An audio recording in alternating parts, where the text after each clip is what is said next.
大家好，欢迎收看教育无所不谈，我是吴玉贤。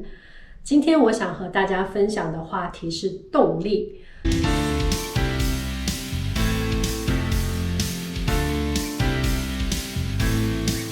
那为什么讲到动力呢？因为从疫情开始，学生们开始上网课之后，发觉学生的注意力开始有显著的下降，而进而影响到他们的成绩。那最近呢，我所在的这个区是美国弗吉尼亚州的费郡，大概是美国前10大的一个公立学校的一个学区。费郡他们提出了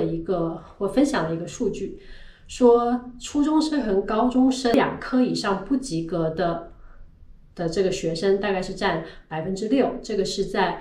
疫情之前，疫情之后呢变成网课之后呢变成了11%。我以前待着这个美国中西部 Minnesota 州圣保罗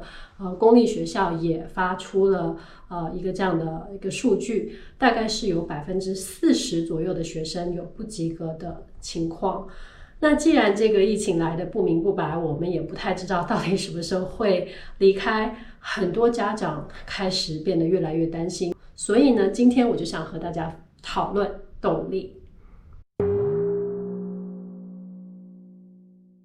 那如果我很简单的来看的话，动力的解释就是一个让你去做一件事，就是从有兴趣到有所为的一个原因，一个因素。但是呢，动力事实上是一个比较复杂的概念，因为动力可以来自内心、内在，或者是来自外力。那这个呢，我们下一次会专门做一个节目来讨论。那当然，第二个动力比较复杂的地方，是因为很多时候大家会只看它的量，就是有多少，而不是看它的值，就是怎么样的动力是好的动力，或者是怎么样才会有动力。所以呢，事实上动力可以分成3个要素。那我们现在一个一个的来讲。第一个是意愿。如果很多我们也知道学生碰到自己本身就有兴趣的东西，比如说去玩，比如说跟同学一起去吃饭，或者甚至是打游戏，那他们的意愿是非常非常的高，那动力当然也很强。但是如果是一个他们不是那么有喜欢的东西，比如学习 SAT， 比如说让他们写一篇大学申请的文章，这时候他们可能意愿是非常非常的少，所以意愿是很重要的。第二个要素是能力。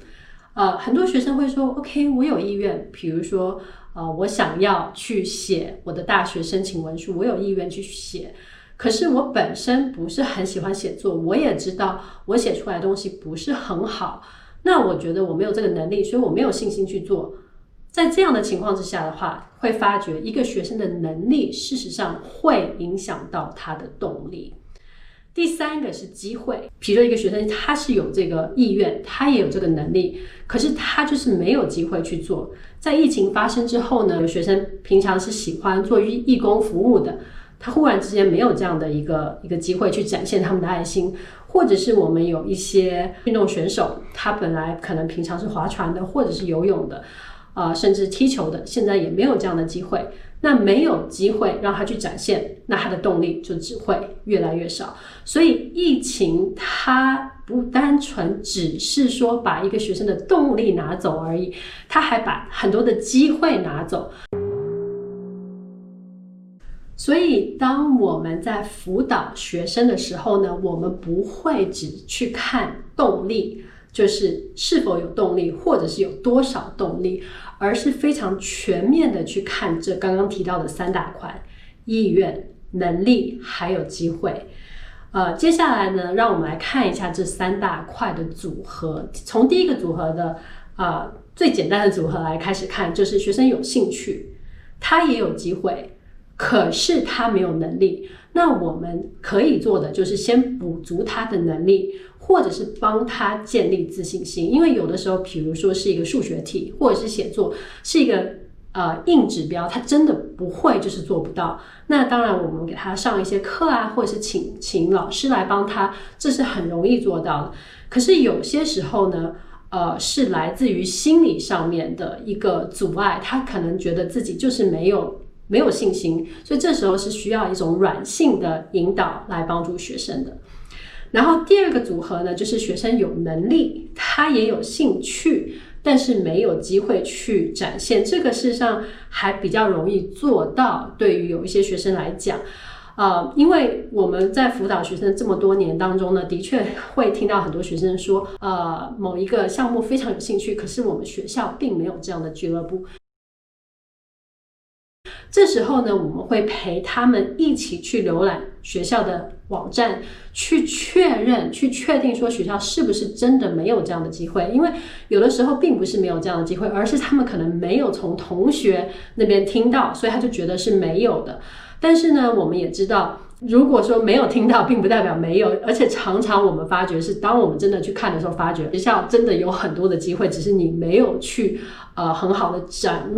展现或者是把握这样的一些机会。所以呢，我们会帮助他们去思考，然后去找到这样的机会。那如果说一个学校真的没有，那也没有关系，我们可以去寻找校外的机会，或者是去创建这样的机会。所以呢，像我们做的大型公益项目 Branch Out 就是一个这样的机会，让学生去展现自己的能力。那你也会发觉说，事实上很多名校的学生常常都是领导，或者是他甚至会去创建自己的俱乐部。事实上就是因为他有能力，然后他也愿意去把握或者是创造一些给自己的机会。所以第三个的组合是有能力，然后也有机会展示，但是没有兴趣，没有意愿。这个时候呢，有家长或老师的指引变得非常的重要，因为他们可能就很容易的说 OK 我没有兴趣，我就是不想做，就算我会我也不想。但是呢，如果有经验的人能够来帮助他们分析，然后结合他们的目标，比如说帮助他们了解做这样的一个事情可以怎么样帮助他们的大学申请，或者是